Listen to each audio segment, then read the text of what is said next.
Julian, let's get married. The proposal didn't come from Elena Cross, the woman I had been chasing for 5 years. It came from Audrey Sterling, the woman who had spent the last 5 years chasing Carter Brooks.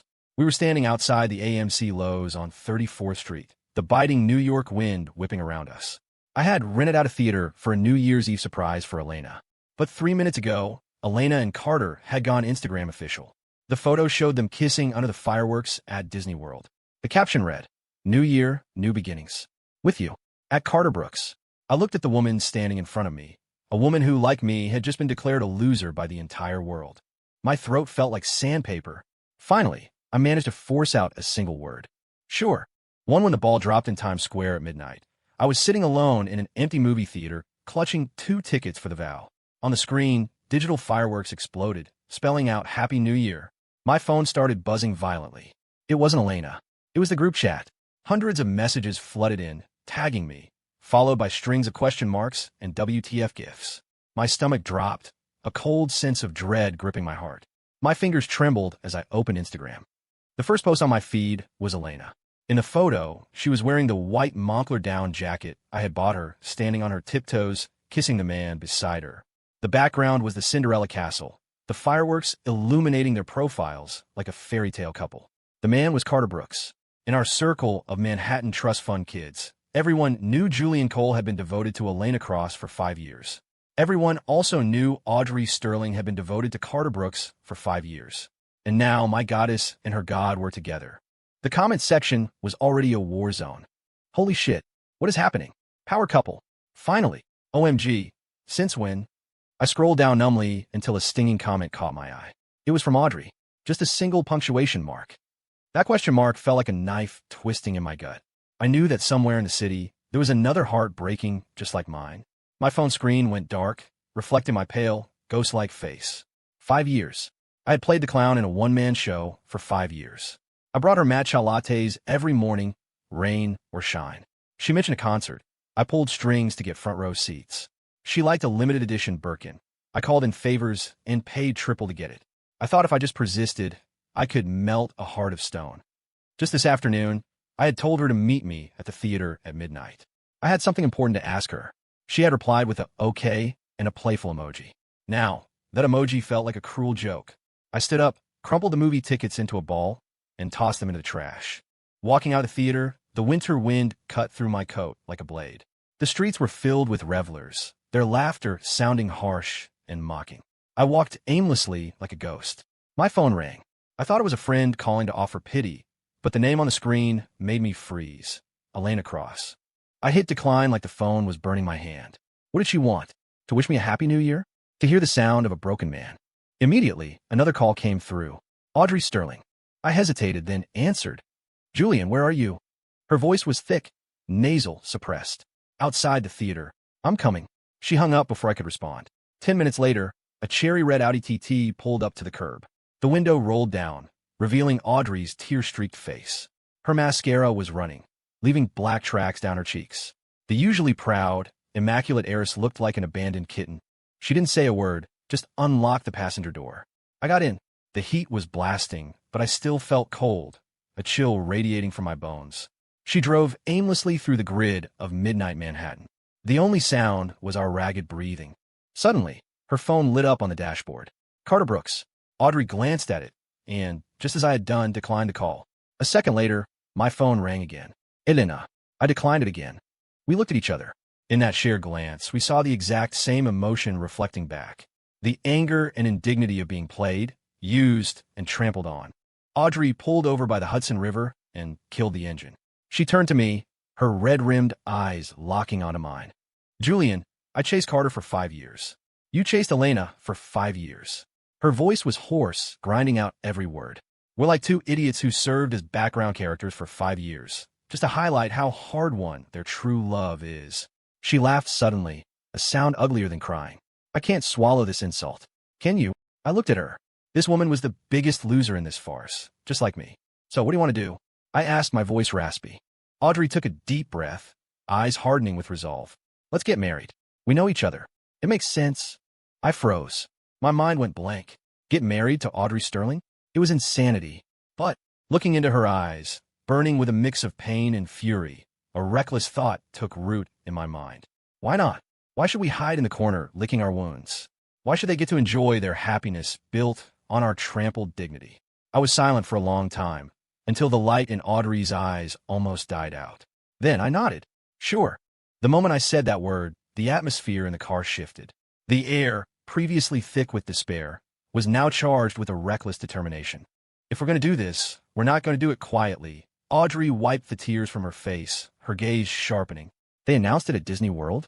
Fine. We'll hold our wedding at the most exclusive hotel in the city, and we'll hand-deliver invitations to every single one of their friends. It has to be fast, she added. We have to beat them to the punch. I don't want to hear anyone pitying us. I was infected by her madness. The suffocating betrayal in my chest finally found a vent. Okay, I pulled out my phone. Venue scouting right now. Right now. So, at 1 a.m. on New Year's Day, two heartbroken people sat by the Hudson River, heads together, scrolling through wedding packages and hotel availability. It was absurd. It was hilarious. What about Vera Wang for the dress?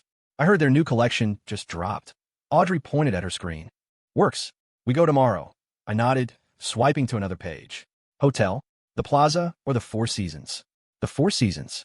The penthouse ballroom has that massive terrace overlooking the skyline. It's imposing. We went back and forth, planning a wedding that felt like a military strike, with a terrifying efficiency. When we got to the guest list, Audrey paused.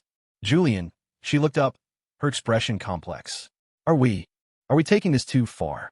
In the warm glow of the dashboard lights, I saw the redness in her eyes and the tremor in her lip. Crazy? Absolutely. Using a marriage to revenge strike two people with scorched earth tactics. I unlocked my phone. It was still on Elena's Instagram post. That photo was a poisonous thorn in my heart. I held the screen up to Audrey. Too far? They treated us like a joke for 5 years. Why can't we be a little crazy? My voice was cold as the river outside. Audrey looked at my screen, then down at hers. Her chat history with Carter was open. Her last message, New Year's Eve together? His reply, hours later, sorry, busy tonight. We were both fools, brushed off with the same clumsy excuses. The last trace of hesitation vanished from Audrey's eyes, replaced by steel. She snatched my phone, grabbed hers, and rolled down the window. She hurled both devices into the dark water of the Hudson. Splash, splash. Gone. From now on, she said, staring at me. No Elena, no Carter. Just us. I looked at her sharp profile. The heavy weight in my chest miraculously lightened. Maybe fighting betrayal with insanity was the only cure. The next morning, Audrey and I walked into the Vera Wang flagship on Madison Avenue. The sales associate looked confused. It was early, and instead of a happy entourage, the bride and groom were alone, sporting dark circles and grim expressions. Can I help you? We're getting married. We need a dress, Audrey said curtly. Of course. Do you have a style in mind? Bring me the most expensive, newest gown you have. Audrey scanned the room, her tone leaving no room for argument. The associate blinked, but pasted on a professional smile and hurried off. Audrey disappeared into the fitting room. I sat on the velvet sofa, surrounded by tulle and lace, feeling like I was in a fever dream. A day ago, I was imagining bringing Elena here. Now I was waiting for Audrey. Julian, what do you think? The curtains parted. Audrey stepped out in a mermaid gown encrusted with thousands of crystals. The cut hugged her figure perfectly. Under the lights, she looked radiant, almost blinding. She looked nothing like the girl who used to trail behind Carter Brooks. I had to admit, she was beautiful, breathtakingly so. Not bad, I said, looking away, feeling strangely flushed. Audrey spun around in front of the mirror, a smile appearing on her face, faint, bitter, but there. I'll take it. We left the boutique and raced to the Four Seasons. The event manager looked pained when we demanded the penthouse ballroom for next Saturday. Mr. Cole, Ms. Sterling, I apologize, but the penthouse is booked solid for the next 3 months. Audrey frowned, ready to argue, but I stopped her. I pulled out my new burner phone and dialed a number. Uncle Arthur, it's Julian. I need the penthouse ballroom at the Four Seasons. Yes, next Saturday. I know it's full. Make it happen. Uncle Arthur was a majority shareholder. 2 minutes later, I hung up. Manager, the board approved it. Draw up the contract. The manager looked shell-shocked, but scrambled to comply. With the dress and venue secured, we sat in a cafe to tackle the invitations. This one, Audrey pointed to a heavy, cream cardstock with gold lettering. Understated. Expensive. Done. Audrey took a pen. The first name she wrote was Carter Brooks. I took a pen and wrote Elena Cross right next to it. Then came our mutual friends, everyone who had liked that Instagram post. We weren't going to let them think we were hiding. Just then, my new phone rang. Unknown number. I answered, and a voice that used to make my heart race echoed in my ear. Julian? Why aren't you answering me? Elena. She sounded tired, with a hint of grievance. Before I could speak, Audrey snatched the phone. Elena. Audrey's voice was ice. Julian is busy. He doesn't have time for you. Stop calling. He's getting married. She hung up and blocked the number. Smooth. Lethal. Good move, I said. If we're moving forward, we don't look back. We spent the next few days in a frenzy of preparation. Tasting menus, photographers, florists. We filled every waking second, so we wouldn't have time to feel pain. But late at night, doubts crept in. Was this right? Was I using her? Then I'd remember the fireworks photo, and my resolve would harden into concrete. 3 days before the wedding, I came to Audrey's apartment with the printed invitations. I found her sitting on the floor, surrounded by travel brochures. St. Lucia, Bora Bora, Aspen. We booked the 4 seasons. Why are you looking at these? I asked. Audrey looked up. Her eyes were red. She pointed at a brochure for a private island resort. Julian, what if we just went somewhere nobody knows us? Just the 2 of us. I froze. Her bravado had run out. She was exhausted. This revenge wedding was becoming a heavy chain around her neck. Before I could answer, the doorbell rang. I opened it, expecting food delivery. It was Elena. She looked haggard, eyes bloodshot, none of the glow from the Disney photos. She stared at me, then looked past me to the wedding debris on the floor. Her lips trembled, and her eyes filled with tears. Are you serious? You're really marrying Audrey? Julian, have you lost your mind? Elena's words hit me like a physical blow. Have I lost my mind? She had the nerve to ask me that. While I waited in the cold, she was in another man's arms. While the world mocked me, she didn't send a single text. Excuse me, I started, but Audrey was already beside me. She was wearing oversized sweats and a messy bun, but she looked at Elena with the gaze of a queen looking at a peasant. She slipped her arm through mine, leaning into me, claiming me. He's perfectly sane, Audrey said, her voice calm but projecting clearly. Can we help you, Ms. Cross? If not, please leave. We're busy picking out invitations for our wedding. Elena went pale. She looked between us, shock and accusation warring in her eyes. Audrey, you know. I know what? Audrey cut her off with a sneer. I know that I'm Julian's fiancé, and you are his ex-crush who is currently dating my ex-crush. So, on what grounds are you standing here questioning us? Audrey didn't miss. Elena opened her mouth, but no words came out. Tears welled up, refusing to fall. She looked at me, pleading. Julian, tell her to stop. It's not what you think. Not what I think. I finally spoke, my voice alien to my own ears. Did I imagine the Instagram post? Did I imagine you kissing him? Elena flinched as if slapped. Julian, you can't marry her. You love me. Love. I laughed, a harsh, barking sound. Elena, after 5 years of me giving you everything, you go public with another man. And now you come here to talk about love. Save it. I stepped back. From the moment you posted that photo, we were done. Who I love and who I marry is none of your business. I grabbed Audrey's hand and slammed the door in Elena's face. We could hear her sobbing in the hallway, but I felt nothing but a cold resolution. Too little, too late. Inside, the silence was deafening. We could hear each other's heartbeats. Thanks, I muttered. If I had been alone, her tears might have swayed me. Audrey's steel spine kept me upright. We're allies, Audrey said, letting go of my arm. Your enemy is my enemy. She sat back down on the rug. Let's finish the list. She looked calm, but I knew seeing Elena hurt her too. It was a reminder of the mess we were in. I sat down next to her. You said you wanted to go somewhere nobody knows us? Audrey paused. I was just talking. Ignore me. We can't back out now. We'll look like jokes. Let's go, I said. Audrey looked up, stunned. I don't want our wedding to be a performance for people who don't matter, I said, realizing I meant it. They don't deserve front row seats to our lives. This should be about us. Pick a place you actually like. Audrey stared at me, her eyes welling up again. But the hotel, the deposit. I'll handle the cancellation fees. Money is just paper. I pulled out my phone. St. Lucia? Turks and Caicos? The Maldives? Audrey sniffled, scrolling through the images I held up. She pointed to a small, secluded island in the Exumas. This one, it looks quiet. Done. I booked the flight and the villa immediately. Audrey watched me, her expression soft. Julian, you don't have to do this just to comfort me. I'm not doing it for you, I said firmly. I'm doing it for us.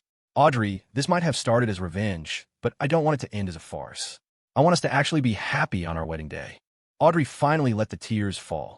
She wiped them away aggressively, picked up the guest list with Carter and Elena at the top, crumpled it into a ball, and tossed it into the trash. Okay, she beamed, a genuine smile breaking through the gloom. Let's go to the island. Once the decision was made, the weight lifted. I canceled the Four Seasons. The fee was astronomical, and I paid it with a smile. Audrey called Vera Wong to arrange shipping the dress. We shredded the heavy cream invitations. Watching the confetti fall, we felt free. Screw Carter.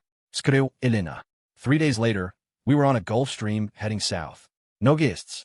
Just us and a small team of planners. My phone had been silent. I had blocked everyone. It felt like paradise. Audrey slept in the seat next to me. Watching her peaceful face, I felt a strange kinship. We were soldiers in the same trench, survivors of the same emotional war. We landed in the Exumas. The air was warm and smelled of salt. We had rented a private villa on a quay with its own white sand beach. It's beautiful, Audrey sighed, standing on the deck, her hair catching the breeze. The wedding was set for the next day at sunset. I was in my room getting ready when my burner phone buzzed. It was Marcus, one of the few friends who had my new number. Dude, are you for real marrying Audrey? Attached was a video file. It was shaky footage from a bar in NYC. Elena and Carter were there, but sitting apart, looking miserable. A drunk guy had his arm around Carter. Carter, man, you're cold. You stole Julian's goddess. You know Julian spent 5 years on her. Carter shoved the guy off, his face dark as thunder. The camera panned to Elena, who was downing shots, weeping. Her friend tried to stop her. He's marrying someone else. Elena slurred. Why? Why, Audrey? I gripped the phone until my knuckles turned white. Marcus sent another text. Looks like there's drama. Elena seems regretful. Maybe you should reconsider? Reconsider? If she cared, she wouldn't have humiliated me. This was just ego. I blocked Marcus and turned off the phone. Sunset turned the sky purple and gold. I stood under a driftwood arch draped in white linen. Audrey walked toward me across the sand. The crystal dress caught the dying light, making her look like a sea spirit. My heart actually skipped a beat. She reached me, her hand cold and trembling. I squeezed it, anchoring her. The officiant began. Julian Cole, do you take? I looked at Audrey. Her eyes, once dim with heartbreak, were bright and focused on me. I do, she said, her voice clear and strong. Ido, Yekud. We exchanged rings. I kissed her. Her lips were soft, tasting of sea salt. For a moment, the world narrowed down to just us. Then, movement in my peripheral vision broke the spell. 2 figures were stumbling across the beach toward us. Carter and Elena. They had found us. Wait, Elena screamed, her voice tearing through the sound of the surf. Audrey stiffened. I pulled her closer and turned to face them. They looked wrecked, sweaty, disheveled, pathetic. Julian, you really did it. Elena gasped, staring at the rings on her hands. Carter looked at Audrey, his arrogance gone, replaced by desperation. Audrey, I'm sorry. Please, let me explain. Explain what? Audrey's voice was deadly calm. How you used us. How you planned that announcement to humiliate us. No. Elena cried. We didn't mean it like that. The post was just to what? I stepped forward. To provoke me? To force me to propose? Did you think I was a dog you could kick and then whistle back? Elena turned white. I didn't know how to respond to you. You thought I'd wait forever. I finished. Well, I didn't. Me, my wife, Audrey Cole. Now get off our island. Elena collapsed onto the sand, sobbing. Carter reached for her, then stopped. He looked at Audrey. Audrey, I was wrong. I shouldn't have used you. I was jealous. I was jealous that Julian had someone who looked at him the way you looked at me. I was jealous of him. Silence. The truth came out. It wasn't love. It was a twisted competition. Carter wanted to beat me, so he took the girl I wanted. Audrey stared at Carter, then started to laugh. It was a free, unburdened laugh. Carter, you are pathetic. She turned to me, linking her arm through mine. Husband, let's go home. Husband. It sounded good. We walked back to the villa, leaving them crying in the sand as the tide came in. Back in the villa, Audrey collapsed onto the sofa and buried her face in a cushion. I poured 2 glasses of wine and went out to the terrace. So that was it. Carter was jealous of me. Not of Audrey's attention, but of me. He saw me as the rival to beat. Elena was just a trophy. And Elena? She was a narcissist who thought she could manipulate me into submission. What are you thinking? Audrey joined me on the balcony, holding her wine. I'm thinking we did the right thing. She sipped her wine. I realized something. 4 or 5 years, Carter only ever talked to me about you. Look what Julian bought Elena. Julian is crazy. I thought he was trying to teach me how to love him, but he was just obsessing over you. I was stunned. So we were both just props in his one-sided ego trip. Yep. Audrey smiled wryly. And Elena was the willing accomplice. You weren't a prop, I said softly. What am I then? You're my wife. She blushed, looking away. So, do you still love her? No, I said, and realized it was true. She was a fantasy, a glass bead I mistook for a diamond. Now, I feel nothing. Audrey raised her glass. To new beginnings? To new beginnings. Clink. We spent the next week acting like real honeymooners. We went diving, rode jet skis, and ate seafood until we burst. We talked for hours about movies, pet peeves, childhood trauma. We hated the same foods, cilantro. We loved the same obscure sci-fi movies. I realized I had been blind. The perfect partner had been right there, suffering next to me all along. One night, looking at the stars, I asked, "Why did you like him?" "Because he was the first person to talk to me about you," she admitted. It sounds stupid, but we were mirrors. I watch him watching you. I thought if I stayed long enough, he'd turn around and see me. I was wrong. I'm sorry, I said. Don't be. You gave me the courage to leave. She looked at me, eyes shining. Thank you for saving me. No, I said. Thank you. We landed in New York to a digital storm. Thousands of messages. Elena and Carter were blowing up our phones with apologies and pleas. We deleted everything without reading it. We returned to my penthouse. Standing in the foyer, things felt awkward. I'll go to the guest room, Audrey said. No, I said. Master bedroom. We're married. If our parents visit, we need to look the part. Okay. We lived like roommates for a week. Polite, distant. Until Saturday morning. Ding dong. I opened the door to find my mother and Audrey's mother standing there. They looked like a SWAT team. Mom? Mrs. Sterling. My mother stormed in, saw Audrey's coat and our toothbrushes. So it's true. You eloped. Are you insane? Mrs. Sterling looked at Audrey with deep concern. Audrey, honey, did he force you? Is this about Carter? We sat them down. The atmosphere was frigid. Explain, my mother demanded. Marriage isn't a game. It's my fault, I started. No. Audrey interrupted. She looked at her mother. Mom, it started as revenge. Yes, but, she looked at me. But living with Julian, he's good. He remembers I hate cilantro. He makes me tea when I'm sick. He stays up when I have nightmares. He's not like the others. I want to try. I want to be his wife. My heart hammered against my ribs. My mother and Mrs. Sterling exchanged looks. The anger drained away. Is that true, Julian? Mom asked. Yes, I said, taking Audrey's hand.